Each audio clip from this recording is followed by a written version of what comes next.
ఓసారి కలిసి రాదు, ఒకసారి కలిసి వస్తుంది, ఒకసారి అవమానింపబడతాడు, ఒకసారి సంతోషపడతాడు. కానీ ఇవేవీ కూడా లక్ష్య పెట్టడు. ఇవన్నీ భగవంతుడికి అర్పణ చేసి తనదైన మార్గంలో తాను వెళ్ళిపోతూ ఉంటాడు.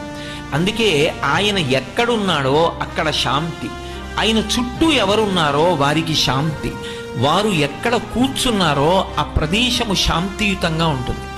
అందుకే సనాతన ధర్మంలో భక్తి యొక్క ప్రధాన ప్రయోజనముగా మీరు అడిగినా అడగకపోయినా భక్తి మార్గంలో వెడుతున్నప్పుడు వచ్చేటటువంటి మొట్టమొదటి లక్షణం ఏది అంటే ప్రశాంతత.